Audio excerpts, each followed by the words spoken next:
बालमित्रांनो, तुम्हाला प्राणी आणि पक्षी यांच्या कथा खूप मनोरंजक वाटतात ना? खास तुमच्यासाठी आज घेऊन आले एका छोट्याशा गोंडस खारुताईच्या पिल्लाची गोष्ट. रविवार म्हणजे मुलांचा मौज मस्तीचा दिवस.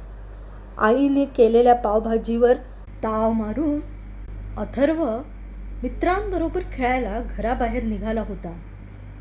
रणरणत्या उन्हात मुलं खेळायला गेली तर त्यांना त्रास होईल म्हणून आईनं अथर्वला मित्रांना बोलवून घरीच खेळण्यास सांगितलं. पडत्या फळाची आज्ञा मानून अथर्वनं फोन करून यश, विराज, सई यांना घरी कॅरम खेळायला बोलावलं. 5 मिनिटात सगळी मुलं हजर झाली. अथर्व सगळ्या मित्रांना घेऊन आपल्या बेडरूममध्ये गेला. कपाटाच्या मागे ठेवलेला कॅरम बोर्ड त्याने बाहेर काढला. टेबलाच्या खाणातून सोंगट्या काढल्या व कॅरमच्या चारी बाजूस सगळेजण खेळायला बसले. एकमेकांशी बोलत गप्पा मारत खेळताना सईचं लक्ष खिडकीकडे गेलं. तिला तिथे काहीतरी पडलेलं दिसलं. ती मोठ्यानं ओरडत उठली, "तिकडे खिडकीच्या ट्रॅकवर काहीतरी पडलेलं आहे." लगेच सगळे खिडकीकडे पाहायला लागले तर त्यांना तिथे काहीतरी पडलेलं दिसलं. सगळे हळूच खिडकीजवळ आले.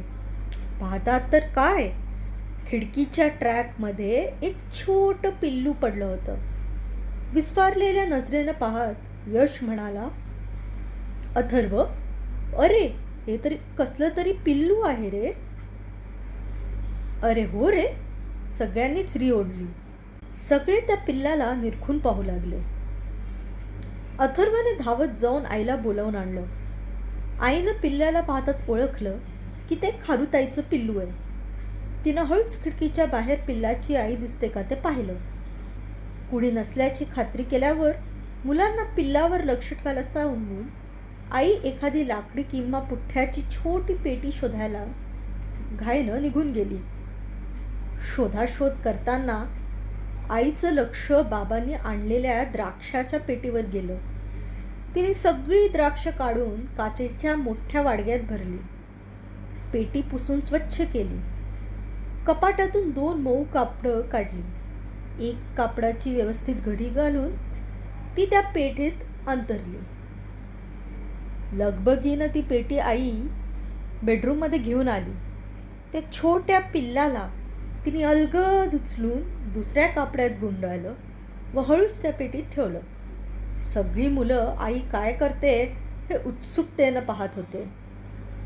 "काकू, हे कोणाचं पिल्लू? त्याची आई कुठे असेल? त्याचे डोळे का बरं बंद आहेत? ते जगेल ना?" असा प्रश्नाचा भडीमार मुलं करू लागताच आईनं आधी सगळ्यांना शांत केलं. "हे पिल्लू खारुताईचं आहे बरं का.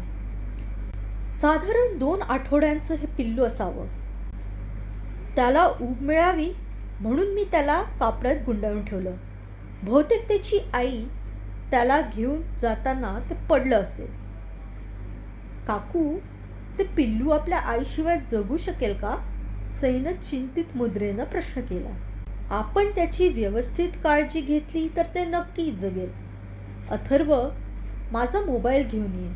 मधुमावशीची प्रतीक्षा नावाची मैत्रीण प्राण्यांची डॉक्टर आहे. आपण तिला या पिल्लाची काळजी कशी घ्यायची ते विचारू."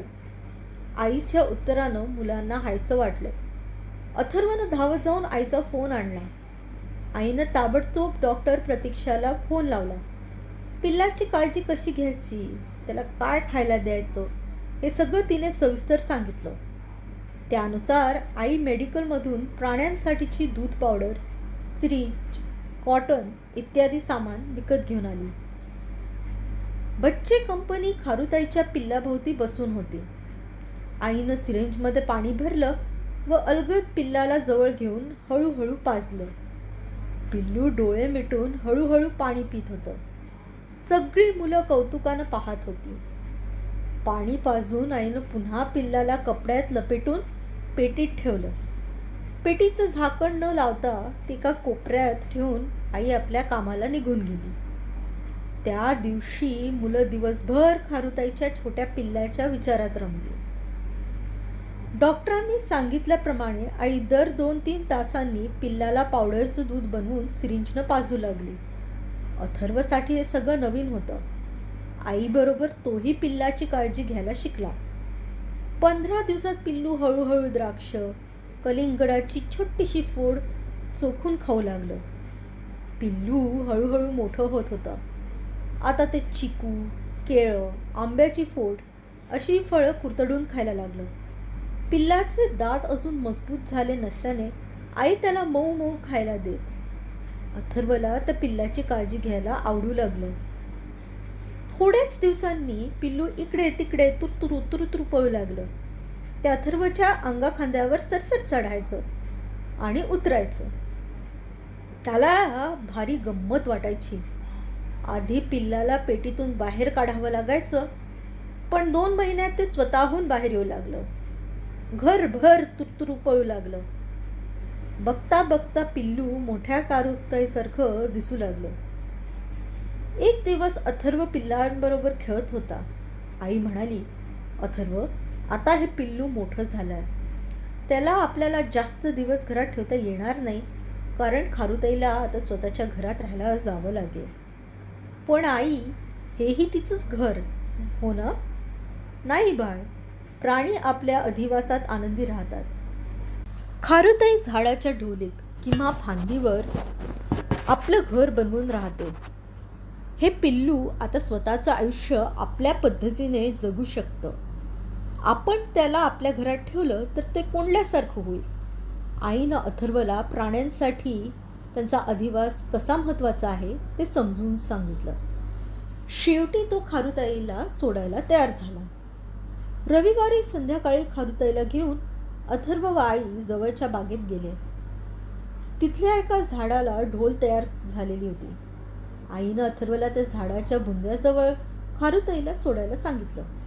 खारुताईला सोडताच ती झाडाभोवती तुरतुरू पळू लागली. थोड्याच वेळात ती झाडावर सरसर चढताना अथर्वला दिसली. आई म्हणाली, बघ अथर्व, खारुताईने आपलं घर शोधलं. खारुताई झाडाच्या ढोलीत गेली आणि ढोलीतून खाली वाकून बघू लागली. अथर्वला वाटलं जणू ती आपल्याला टाटा करते. त्याने भरल्या डोळ्यांनी हात हलवत टाटा म्हटलं व तो खारुताईच्या गोड आठवणी साठवत आईबरोबर आपल्या घरी निघाला.